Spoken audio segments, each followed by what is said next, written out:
That's that bad boy there. We're using the nice new Milwaukee.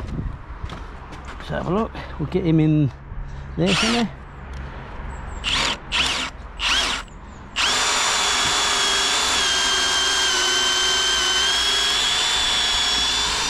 Got plenty of grunt, that good drill. That was no effort, that one. We'll do another one.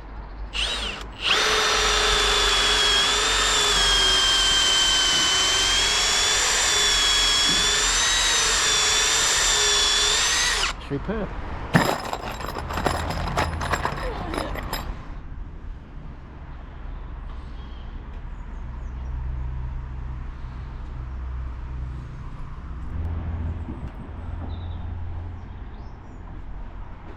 Yeah, so we've got the first 3 in. We'll get one more in and we can brace it up. You can see our lovely ridge board joint up the top there. Big G trousers are filthy. This ain't good. I think you might go into meltdown. What's going on? Lovely sky. Yeah, looking nice.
So we now got all the back roof rafters in.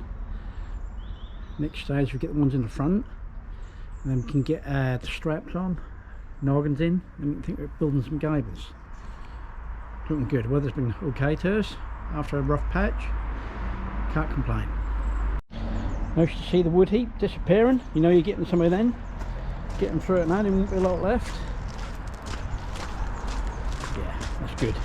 Always in a welcome sight to see the wood heap, macerate heap when it arrives, and then that's disappearing. Yeah, just hope you got your calculations right though.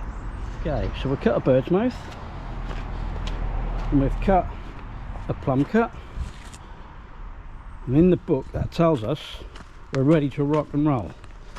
But in the real world that ain't quite right.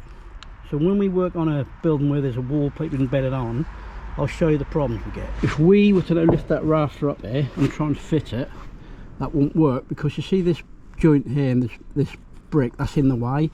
What happened over the years, 4x2 has turned to something like 92 mil, which is like 3 3/4, but the bricks are still 4-inch. So that's bedded on, and you got this bit at the back. So if you left your bird's mouth, look, that come down there, that hit that. So we now got to take a little snick out so that we don't catch. Oh, you'll pull it, that don't fit, and all it is because we had to allow for that little piece there. But that comes with experience. You think you got it all done by the book over there, but you're actually got to tweak it. So let's go and let's tweak that now. And basically you just got to go by your eye. I know roughly what it is. I've got to go something like that. I want to just go the thickness of the wood, which is 45, 46. We'll keep it tight, we just give it something like that. You can use your jigsaw for this, because so this, it's got no real bearing, it's letting you fit the timber. That's just like you did the book, that should work, that don't. So you've got to use your basics and adapt your situation.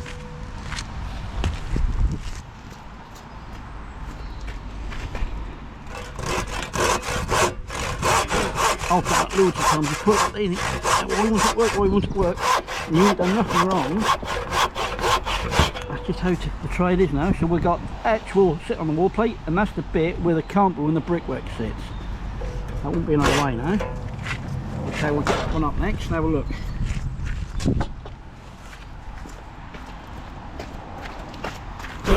I've over exaggerated, but it don't matter because that's got no significance. That's the bit what counts. That's sit on there and that's flush against the wall plate. Right, let's have a look, see how it went. We'll get that over there. That sits lovely, look. That's sitting there beautifully. We've got over that whole little detail there. That's not pretty, but that is what it is, I'm afraid. I'm over the moon with that. There's a mark. See a little rough ridge going there. So we got that rafter in. Get him up, just slid down a little bit. We'll get that fixed. Superb. So we cut the rafter. Detail on the bird's mouth. That's the plumb cut. That's all good. Lovely.